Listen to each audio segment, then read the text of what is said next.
விநாயகர் சதுர்த்தியை முன்னிட்டு விழுப்புரம் மாவட்டத்தில் புதுமையான வடிவில் தயார் செய்யப்பட்டு வரும் விநாயகர் சிலைகள் மக்களிடம் வரவேற்பை பெற்று வருகிறது. அது பற்றிய ஒரு செய்தி தொகுப்பு.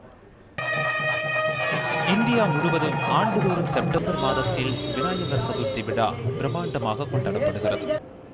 விநாயகர் சதுர்த்தி அன்று மக்கள் தங்களின் வசதிக்கேற்ப விநாயகர் சிலைகள் வைத்து வழிபாடு நடத்தி கடல், ஏரி, குளம் உள்ளிட்ட நீர்நிலைகளில் கரைப்பது வழக்கம். இந்த ஆண்டு விநாயகர் சதுர்த்தி வரும் 5ஆம் தேதி கொண்டாடப்பட உள்ளது. இந்நிலையில் விழுப்புரம் அருகே உள்ள ஐயப்பன் கோவில்பட்டு, ஐயூர் அகரம், சித்திலிங்க மடம் ஆகிய பகுதிகளில் இயற்கையான முறையில் மரவள்ளி கிழங்கு மாவு மற்றும் பேப்பர் மூலம் விநாயகர் சிலைகள் தயார் செய்யப்பட்டு வருகிறது. விழாவையொட்டி சுமார் 200 குடும்பங்கள் கடந்த 5 மாதங்களாக விநாயகர் சிலை செய்யும் பணியில் ஈடுபட்டு வருவதாக கூறுகிறார் இப்பணியில் ஈடுபட்டுள்ள தொழிலாளி ஒருவர்.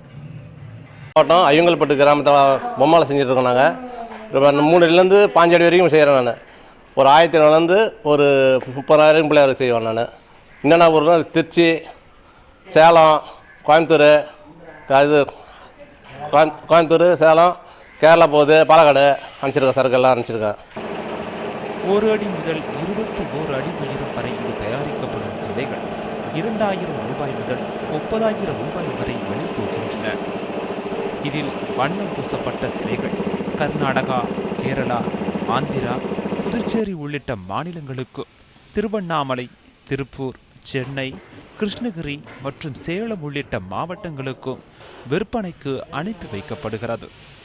ஏராளமானோர் நேரில் வந்தும் வாங்கிச் செல்வதாகவும் கூறுகிறார் பழனி. நாங்கள் 3 அடியிலேருந்து 15 அடி வரைக்கும் செய்கிறோம் சார். 3000லேருந்து 15,000, 25,000 வரைக்கும் செய்கிறோம் சார். இது நாங்கள் கேரளா, கர்நாடகா, தமிழ்நாடு ஃபுல்லாக எல்லா இடத்துலையும் ஏற்றுறோம் சார்.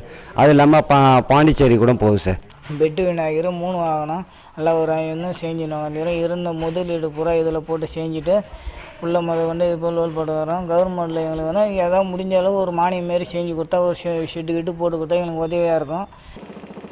இந்த ஆண்டு பாகுபலி விநாயகர், தர்பார் விநாயகர், குறிஞ்சிப்பூ விநாயகர் போன்ற வடிவங்களை கொண்ட சிலைகள் மக்களிடம் வரவேற்பு பெற்றுள்ளதாக கூறுகின்றனர். அதே நேரம் வருடத்தில் 6 மாதம் மட்டுமே இந்த வேலைகள் இருப்பதாகவும், மீதமுள்ள 6 மாதம் கடன் வாங்கியும் கூலி வேலைக்கு சென்றுமே தாங்கள் குடும்பம் நடத்துவதாகவும், குழந்தைகளை படிக்க வைப்பதாகவும் கூறும் இவர்கள் மத்திய மாநில அரசு தங்களின் தொழிலுக்கு மானியம் அளித்து ஆதரவளிக்க வேண்டும் என்று கோரிக்கை விடுக்கின்றனர்.